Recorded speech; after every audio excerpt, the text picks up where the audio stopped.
شايف الام اللي قصادك دي في مره كانت راجعه من الشغل تعبانه جدا، واول ما دخلت البيت لقت كارثه مستحيل العقل البشري يتخيلها، وهي ان شافت الاخ كان مع اخته في السرير وبيعملوا علاقه محرمه. ساعتها الام تتصدم وما بتبقاش مصدقه عينيها، علشان كده بتعمل رد فعل غريب جدا. ولو كنت فاكر ان دي اقصى مصيبه حصلت تبقى غلطان، لان كل اللي فات ده كوم، والمصيبه الكبيره اللي هتكتشفها الام ده كوم تاني. ايه هي المصيبه دي ورد الام كان عامل ازاي وايه اللي حصل بالظبط؟ كل ده هنعرفه دلوقتي ان شاء الله. يلا بينا نبدأ، بس كالعادة قبل ما نبدأ ما تنساش تصلي على النبي عليه افضل الصلاة والسلام. انا احمد حسني وده برنامج الحكاية من الاخر.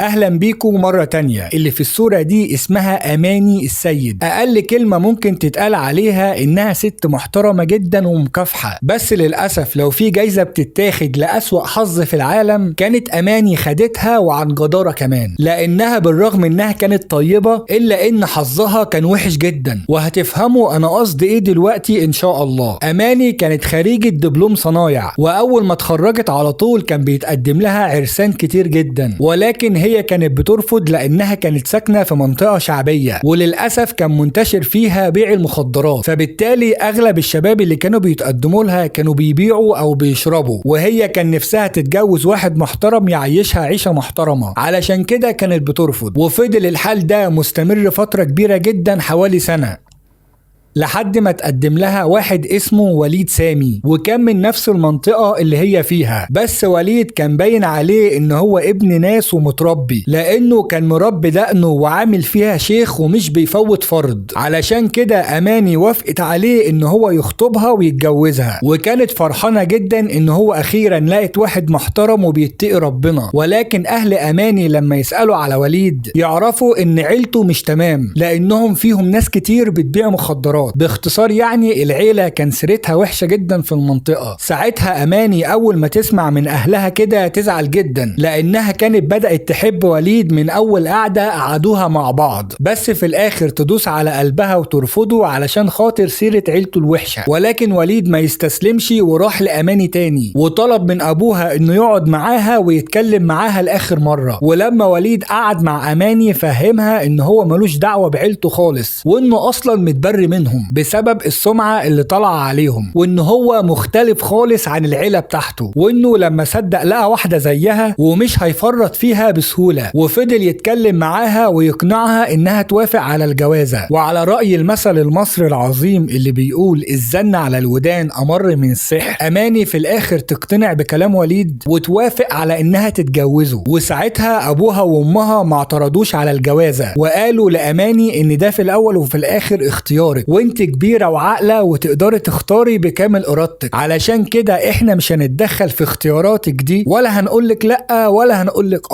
وفعلا في النهاية تتم الجوازة ما بين وليد واماني. وفي اول الجواز وليد كان شخص محترم جدا، وبيصلي الوقت بوقته ومش بيفوت فرض، وكمان كان بيعامل اماني احسن معاملة. وفضل الحال ده مستمر فترة كبيرة لحد ما وليد بدأ يتعود على اماني، وكمان بقى يزهق منها. ومن اللحظة دي وليد هيتغير 180 درجة، او بمعنى اصح بدأ يظهر على حقيقته، وبقى بيعامل اماني معاملة وحشة جدا، وكمان ما بقاش يصلي زي الاول.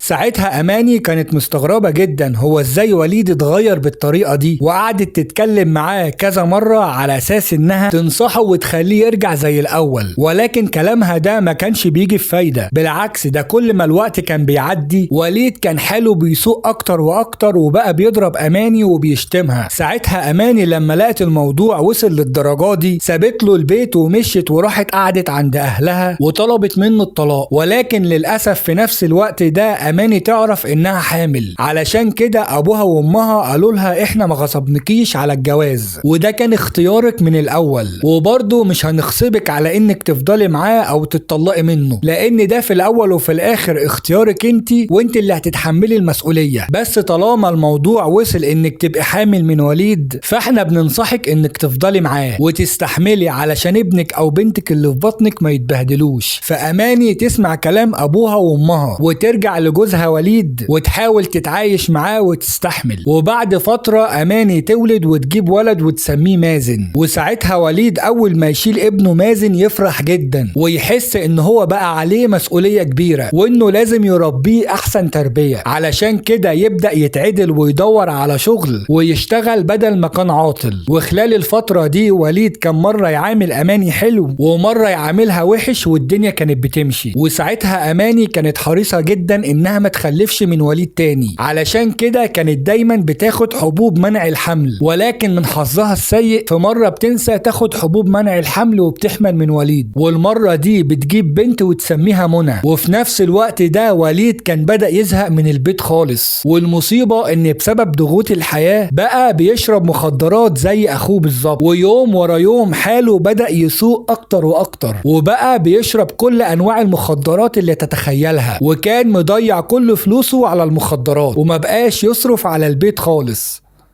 وعلى الناحية التانية أماني لما لقت عيالها هيموتوا من الجوع قررت إنها تنزل تدور على شغل وتشتغل هي علشان تعرف تصرف على عيالها وتعلمهم أحسن تعليم. ولكن المشكلة وليد لما شافها بتشتغل ومعاها فلوس كان بياخد الفلوس منها بالعافية وبيجيب بيها مخدرات، ولما كانت بترفض كان بيضربها جامد وبياخد منها الفلوس. وساعتها أماني استحملت مرة واتنين وتلاتة، وآخر ما زهقت منه خالص طلبت منه الطلاق، بس وليد ما كانش بيرضى يطلقها خالص وكان سايبها متعلقة كده. فأماني فكرت انها تتخلص من وليد ده خالص علشان ترتاح منه، فقررت انها تحط له سم في الاكل، وفعلا جابت السم وحطته في الاكل بتاع وليد. ولكن في كل مرة كانت بتخاف وما بترضاش تحط له الاكل وبترميه، وقالت لنفسها بدل ما تروح في داهية بسبب وليد قررت انها ترفع عليه قضية خلع وتاخد منه كل حاجة. وفعلا رفعت عليه قضية الخلع وكسبت القضية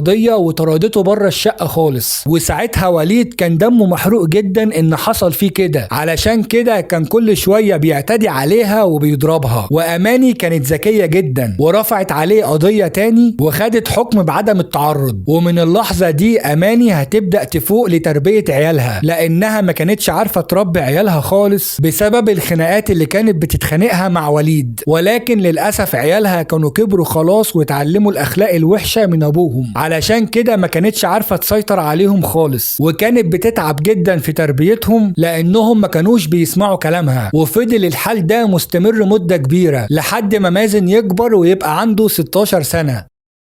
والمصيبة بقى ان اماني كانت بتنيم عيالها منى ومازن وهم صغيرين على سرير واحد بسبب ان الشقة كانت ضيقة، ولسه يا دوبك من وقت قصير جايبة سرير تاني وحطاه في الأوضة علشان كل واحد فيهم ينام على سرير لوحده. ولكن المشكلة كانت لسه موجودة لانهم هما الاتنين لسه بيناموا في أوضة واحدة. وهنا كانت الكارثة لان مازن كان بيشوف عورة اخته عادي، اللي في الاول كان الموضوع بسيط لانهم كانوا لسه صغيرين. ولكن لما مازن كبر وبقى شاب مراهق بقى بيتعب جدا لما يشوف اخته وهي بتغير هدومها، بس الحمد لله ما كانش بيقرب منها ولا بيعمل لها اي حاجة. وفضل الحال ده مستمر مدة كبيرة لحد ما مازن دخل سنة اولى ثانوي تجاري، وساعتها لقى اصحابه اللي معاه في الفصل جايبين افلام محرمة وبيتفرجوا عليها. مازن في الاول كان مكسوف يتفرج معاهم لدرجة ان هو كان بيفكر يقول للمدير بتاع المدرسة، ولكن خاف لحسن العيال تضربه وتشتمه، علشان كده قرر ان هو ما يقولش للمدير حاجة. وبعد كده مرة في مرة بدأ يتفرج معاهم على الافلام اللي كانوا بيجيبوها. والمصيبة بقى ان مازن حب الافلام دي جدا، وبقى كل يوم بيسأل اصحابه ان لو في افلام جديدة نزلت ولا لا. وفضل الحال ده مستمر لمدة شهر لحد ما مازن اتعلم من صحابه يخش على المواقع اللي بتعرض الافلام دي. ومن ساعتها مازن كان كل ما يروح البيت ويلاقي اخته مش موجودة يفتح الكمبيوتر ويخش على المواقع المحرمة ويتفرج على الافلام دي. والمصيبة ان هو ما كانش بيكتفي بالفرجة وبس، لا ده كان بيمارس العادة السرية مرات كتير جدا خلال اليوم. وساعتها مازن ما كانش فاهم الاحساس اللي بيوصل له ده عبارة عن ايه، ولكن كل اللي كان فاهمه ان هو بيحس بمتعة لما بيعمل كده. ومرة في مرة بدأ يفهم من اصحابه في المدرسة ان الحاجة دي عبارة عن ايه بالظبط. وللأسف مازن لما فهم ان العادة دي حرام وغلط وممكن تبوظ دماغه خالص ما بطلش، بالعكس ده بقى يزود منها اكتر واكتر. وكل يوم كان بيعدي كان بيتعلق بالافلام دي اكتر واكتر، وكل اللي فات ده كوم واللي جاي ده كوم تاني.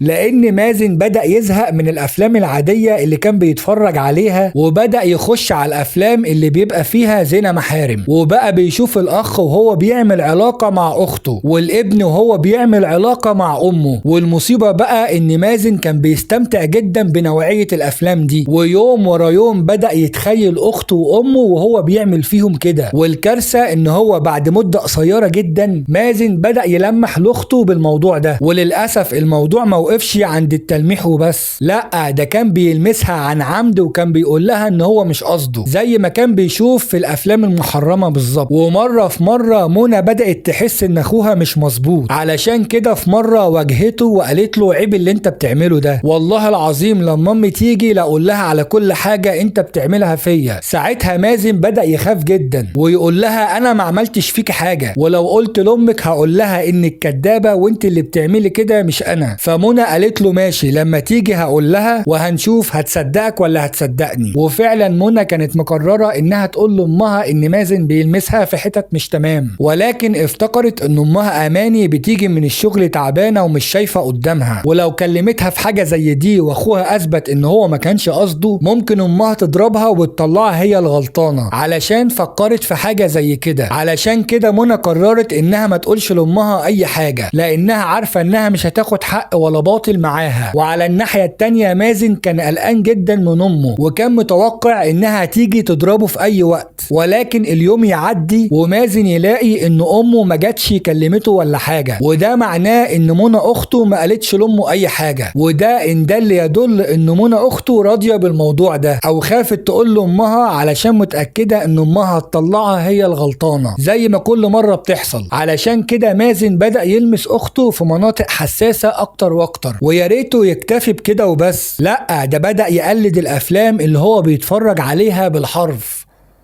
وفي مرة وهو قاعد مع أخته في الأوضة فتح الكمبيوتر ودخل على المواقع المحرمة دي، وبدأ يفرجها على الأفلام اللي هو بيتفرج عليها. ساعتها منى تتصدم من المنظر اللي قصاد عينيها، ولما حاولت تغمض عينيها أو تقوم من الأوضة خالص مازن قال لها ما تخافيش، ده في الآخر هيحصل مفاجأة، وخلى أخته تتفرج على القرف ده بالعافية. وللأسف منى لما اتفرجت على الأفلام دي بدأ يتحرك جواها مشاعر، وبدأت تحبها هي كمان. ويوم ورا يوم بدأوا هما الاتنين يقلدوا الافلام دي بالحرف. وطبعا انا مش هينفع اوضح هم كانوا بيعملوا ايه بالظبط، بس اعتقد ان حضراتكم فاهمين هم عملوا ايه كويس. والمصيبه ان يا ريت الموضوع اللي عملوه ده كان مره وخلاص، لا ده كان كل يوم بيعملوا كده. ومنى كانت مستسلمه خالص لمازن، وساعتها اماني كانت حاسه ان في حاجه غلط في عيالها، بس كانت بتطنش لانها مهما تتخيل عمرها ما تتوقع ان الحال يوصل بعيالها للدرجه دي. وفضل الحال ده مستمر مدة كبيرة حوالي 3 شهور، لحد ما في مرة أماني ترجع من الشغل بدري لأنها كانت تعبانة وما قدرتش تكمل الشغل. وأول ما دخلت البيت اتصدمت بالمنظر اللي قصاد عينيها، لأنها شافت مازن وهو بيعمل علاقة مع منى. ساعتها أماني ما كانتش مستوعبة اللي شايفاه ده، لأن مفيش عقل في الدنيا يصدق إن حاجة زي دي ممكن تحصل. ولكن لما أدركت الموقف، أو بمعنى أصح فاقت من الصدمة اللي كانت فيها، مسكتهم وضربتهم هما الاتنين، لدرجة انها من كتر العصبية نسيت انها تعبانة اصلا. وبعد كده قعدتهم وخلتهم يقولوا على كل حاجة حصلت ما بينهم وايه اللي وصلهم للمرحلة دي. فمازن ومنى من كتر ما كانوا خايفين قالوا على كل حاجة حصلت بصراحة، من اول ما بدأوا يتفرجوا على الافلام لحد ما شافتهم. ومنى فضلت تحلف لامها ان مازن هو السبب، ولكن امها ما صدقتهاش. وساعتها اماني ما كانتش عارفة تعمل ايه ولا تتصرف ازاي، بس في النهاية قررت انها تتخلص منهم علشان تبقى ارتاحت من قرفهم ومن قرف ابوهم، وتبدأ حياة جديدة على نظافة. بس المشكلة بالنسبة لها هتتخلص منهم ازاي من غير ما يتقبض عليها. واماني فضلت تفكر في طريقة تتخلص منهم بيها، ولكن ما لقتش. وفي نفس الوقت ده يحصل مصيبة اماني ما كانتش تتوقعها خالص، وهي ان لقت بنتها منى تعبت فجأة. في الاول كانت فاكراها بتمثل بتمثل علشان تفكها من الحبل اللي كانت ربطها بيه، ولكن لما حست فعلا ان منى تعبانة ومش بتمثل اخدتها عند الدكتور وكشفت عليها واكتشفت انها حامل. ساعتها اماني كانت حرفيا هتتشل من كتر الصدمات اللي اخدتها ورا بعض، وفي الاول كانت مترددة تتخلص منهم ولا لا، ولكن بعد ما عرفت ان بنتها حامل حلفت انها تتخلص منهم، وبعد تفكير كتير قررت انها تتخلص منهم عن طريق انها تعمل لهم اكل وتحط لهم في الاكل ده سم، وبعد كده البوليس لو سألها هتبقى تقول لهم ان هم بياكلوا من بره كتير وممكن يكونوا اتسمموا بسبب الاكل اللي بره ده. طبعا الكلام ده ما يخشش عقل عيل صغير، ولكن الانسان لما بيبقى تحت ضغط ما بيشوفش قدامه، والمصيبة ان اماني بدأت تنفذ خطتها فعلا من غير تفكير ولا حتى تتردد ثانية. واول حاجة عملتها انها بقت بتعامل منى ومازن حلو جدا علشان تطمنهم وما تخليهمش يخافوا، لانها كانت مقعدهم في الاوضة وما بتخرجهمش خالص، وفوق كل ده ما كانتش بتاكلهم اصلا. ساعتها منى ومازن يستغربوا جدا من التعامل بتاع امهم وفرحوا لانهم حسوا ان امهم سامحتهم وبداوا ياكلوا عادي. وتاني يوم على طول اماني تعمل لمنى ومازن الاكله اللي بيحبوها وتحط لهم فيها السم، واول ما ياكلوا منها يحسوا ان بطنهم وجعاهم، وبعدها بفتره يفارقوا الحياه ويموتوا. ساعتها اماني تفضل تصوت وتلطم على وشها، فالجيران اتخضوا وطلعوا بسرعه خبطوا على الشقه بتاعت اماني علشان يشوفوا فيه ايه، ففتحت لهم اماني وهي منهارة وقالت لهم ان عيالي فاقدين النطق خالص ومش بيتنفسوا. ففورا الجيران يتصلوا بالدكتور بتاع المنطقة علشان يجي يشوف مالهم، واول ما الدكتور يجي يقول لهم ان منى ومازن اتعرضوا لحالة تسمم شديد وللأسف ماتوا. فأماني تنهار من العياط اكتر واكتر وتفضل تلطم على وشها وتصوت، وفي نفس الوقت الدكتور يبلغ البوليس على حالة التسمم دي، وفورا البوليس يجي ويبدأ يحقق في الموضوع، وبعتوا الجثتين للطب الشرعي علشان يشوفهم ماتوا ازاي وايه اللي حصل بالظبط، وفي نفس الوقت يحاولوا يهدوا اماني لانها كانت حالتها صعبة جدا ومنهارة. وبعد ما هدوها سألوها على اللي حصل، فقالت لهم ان مازن ومنى كانوا خارجين مع بعض يتفسحوا وياكلوا من بره، وفجأة اول ما رجعوا لقيتهم بيقولوا ان بطنهم وجعاهم، وبعدها على طول لقيتهم وقعوا على الارض وفقدوا الوعي. فرئيس المباحث قال لها ما تعرفيش اكلوا عند مين بالظبط؟ فاماني قالت له لا معرفش، هم خرجوا ورجعوا بالمنظر ده. فالبوليس يبدأ يفرغ الكاميرات بتاعت المنطقة علشان يتتبعوا حركة مازن ومنى ويعرفوا هم اكلوا عند مين بالظبط، ولكن يكتشفوا ان هم بقالهم مدة كبيرة ما نزلوش من البيت. وفي نفس الوقت يطلع تقرير الطب الشرعي اللي يثبت ان هم توفوا بسبب سم قوي جدا اتحط لهم في اخر اكل اكلوها اللي هي الجمبري، والسم ده قوي لدرجة ان هو ممكن يوقع اي حد في مكانه فورا اول ما ياخده، وده ان دل يدل ان هم ساعة ما سمموا كانوا في البيت. وكمان تقرير الطب الشرعي يثبت ان منى كانت حامل في الشهر الثالث، فساعتها رئيس المباحث يستنتج ان اماني امهم بتكذب لان مازن ومنى مش ظاهرين خالص في الكاميرات، وده اكبر دليل ان هم اصلا ما نزلوش من البيت. وغير كده السم كان قوي جدا، يعني لو كانوا اخدوه بره كان وقعوا مكانهم في الشارع، علشان كده البوليس فورا يروح يقبض عليها. وفي نفس الوقت عرفوا يثبتوا ان اخر اكله كانت عاملاها اماني هي الجمبري، وساعتها لما يواجهوها بالأدلة دي كلها ويضغطوا عليها أماني تعترف بكل حاجة وتقول لهم على كل التفاصيل اللي حصلت واللي عيالها حكوها لها. وساعتها اللي كان بيحقق معاها يحس ان أماني مش متزنة نفسيا ولا عقليا، علشان كده أمر بالكشف على قواها العقلية. وفعلا بعد الكشف يتثبت ان أماني كان عندها خلل في المخ بسبب الصدمات اللي خدتها ورا بعض من جوزها وعيالها، وفي نفس الوقت كانت بتعاني من أمراض نفسية كتير. وبعد مرافعات كتير وعرضها على كذا دكتور متخصص يتم ايداع اماني في مستشفى الامراض النفسية والعقلية الجنائية. في كلمتين مهمين جدا ولازم تسمعوهم وتفهموهم كويس جدا. من الضروري جدا ان احنا نفصل الاولاد عن البنات من وهم صغيرين، وما نقولش ان هم دولت اخوات ومستحيل يبصوا لبعض، لا انا باكد لك ان هم ممكن يبصوا لبعض والله، علشان احنا بقينا حوالينا فتن كتير جدا بتخلي اي اي ولد ممكن يبص لاي بنت حتى لو كانت قريبته او اخته، فلازم نبقى حريصين جدا في النقطة دي. يا رب اكون عرفت اوصل الرسالة لحضراتكم، وان شاء الله انتوا كمان تكونوا استوعبتوها كويس. وافضل حاجة ان احنا نتعلم من غلط غيرنا احسن بكتير لما يحصل لنا مصيبة ونتعلم منها غصب عننا. وكالعادة عندي سؤال لحضراتكم، ايه افضل سن نفصل فيه الاخوات الولاد عن اخواتهم البنات؟ مستني رأيكم في الكومنتات ان شاء الله. ما تنساش تعمل لايك واشتراك علشان ده بيساعدني جدا ان انا استمر في المحتوى، ويا ريت تقول لي انت منين علشان اديك احلى تحية. اشوفكم على خير، سلام.